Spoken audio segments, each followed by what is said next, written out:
ब्रह्मांड की ऐसी शक्तियाँ जिनकी साधना करना आम इंसान की बस की बात नहीं है।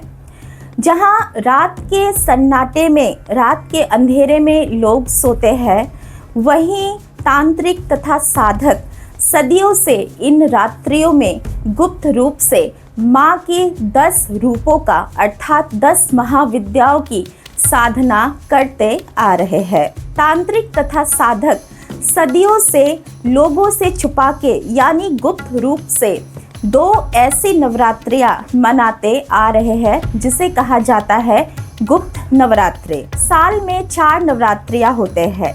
2 प्रत्यक्ष रूप से आने वाले नवरात्रि यानी कि चैत्र नवरात्रे और शारदीय नवरात्रि। लेकिन खास तौर से जो साधक है तथा तांत्रिक है उनके लिए गुप्त नवरात्रि के मायने बहुत ही अलग है।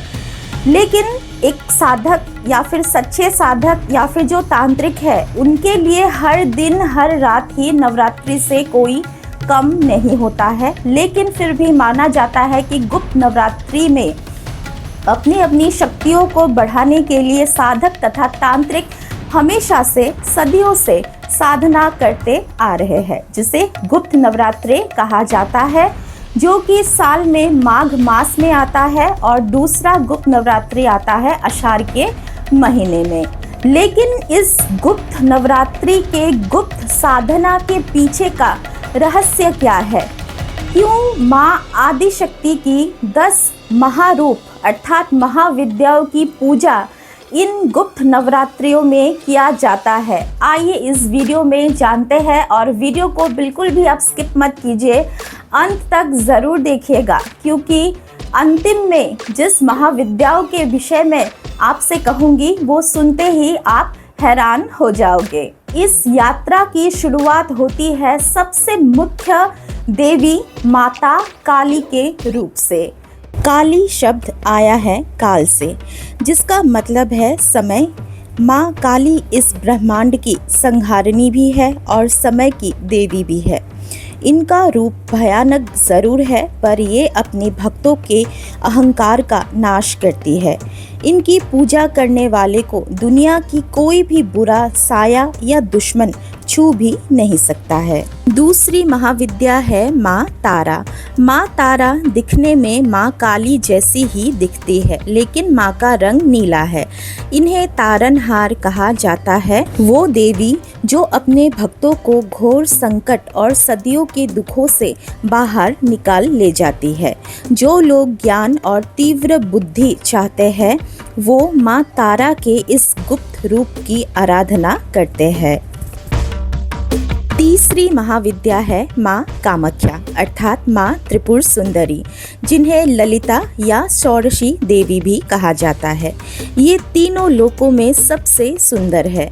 माँ त्रिपुर सुंदरी का ये रूप बेहद कृपालु है। माँ अपने भक्त को इस संसार के सारे सुख और वैभव देती है, पर साथ ही उन्हें मोक्ष की तरफ भी ले जाती है। चौथी महाविद्या है माँ भुवनेश्वरी। भुवन का मतलब है ब्रह्मांड। माँ पूरे ब्रह्मांड की स्वामिनी है। माना जाता है कि सारी सृष्टि, सारे ग्रह, तारे, नक्षत्र माँ भुवनेश्वरी के शरीर से ही उत्पन्न हुए हैं। माँ की कृपा जिस पर हो जाए उसे ज़मीन, जायदाद और समाज में सबसे ऊंचा पद मिलता है। पांचवी महाविद्या है माँ भैरवी। ये काल भैरव की शक्ति है। इनका रूप आग की लपटों जैसा ध्यान आकर्षित करने वाला है और तेजस्वी है। माँ भैरवी बुराई तथा बुरी आत्माओं का जड़ से नाश करती है। ये अपने भक्तों के अंदर से हर तरह के डर और मृत्यु के भय को हमेशा के लिए मिटा देती है। 10 महाविद्याओं में से छठी महाविद्या है माँ छिन्नमस्तिका, जो सबसे रहस्यमयी है।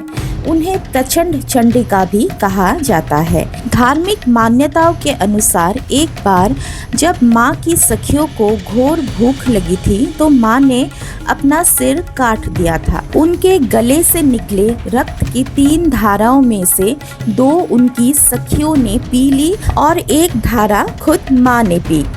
तंत्र में ये रूप हमारी कुंडलिनी शक्ति और हमारे अहंकार को खत्म करने का सबसे बड़ा प्रतीक माना जाता है। 7वीं महाविद्या है माँ धूमावती। इन्हें एक विधवा के रूप में दिखाया जाता है जो धुएं के बीच में रहती है। माँ धूमावती दुख, भूख और दरिद्रता को दर्शाती है, लेकिन उनका ये रूप हमें ये सिखाता है कि दुनिया में हर चीज़ अस्थायी है। इनकी साधना से व्यक्ति के जीवन के सारे दुख, बीमारियां और गरीबी हमेशा के लिए दूर हो जाती है। 8वीं महाविद्या है माँ बगलामुखी, जिन्हें पीताम्बरा देवी भी कहा जाता है। माँ के हाथ में दुश्मन की जीभ होती है। माँ स्तंभन यानी रोक देने वाली देवी है। कोर्ट केसेस, पॉलिटिक्स या जब दुश्मन हम पर हावी हो जाए तब माँ बगलामुखी की पूजा की जाती है। 9वीं महाविद्या है माँ मातंगी। इन्हें तंत्र की सरस्वती कहा जाता है। ये समाज के बनाए नियमों से परे है, इसीलिए इन्हें जूठा खाना भोग में चढ़ाया जाता है। कला, संगीत, ज्ञान और वशीकरण यानी किसी को भी अपनी वाणी से आकर्षित करने की शक्ति माँ मातंगी की कृपा से ही मिलती है। और आखिरी महाविद्या अर्थात 10वीं महाविद्या है माँ कमलात्मिका। ये तांत्रिक रूप में माँ लक्ष्मी जी ही है, जो अपने भक्तों को मोक्ष के साथ साथ पूरे ब्रह्मांड का वैभव, धन दौलत दे सकती है। इनकी कृपा से जीवन में कभी किसी चीज की कमी नहीं रहती। तो ये थी माँ आदिशक्ति के 10 सबसे गुप्त और शक्तिशाली रूप, 10 महाविद्या। गुप्त नवरात्रि सिर्फ प्रार्थना या फिर पूजा का ही समय नहीं है, बल्कि ये जो गुप्त नवरात्रि है इनमें हम अपने अपने अंदर की जो ऊर्जा है, इस ऊर्जा को जागरण करने का एक सबसे महत्वपूर्ण समय होता है। तो माँ आदिशक्ति के 10 महारूपों में से कौन से रूप के बारे में जान के आपको सबसे ज्यादा हैरानी हुई, इसके विषय में कमेंट पे ज़रूर आप लिखिएगा। और अभी इस वीडियो से विदा लेते हैं, मिलते हैं अगले वीडियो में। वीडियो अगर आपको अच्छा लगा तो वीडियो को ज़रूर लाइक कीजिए। चैनल पर आप नए आए हो तो चैनल को ज़रूर सब्सक्राइब कीजिए। धन्यवाद। जय माँ कामाख्या। हर हर महादेव।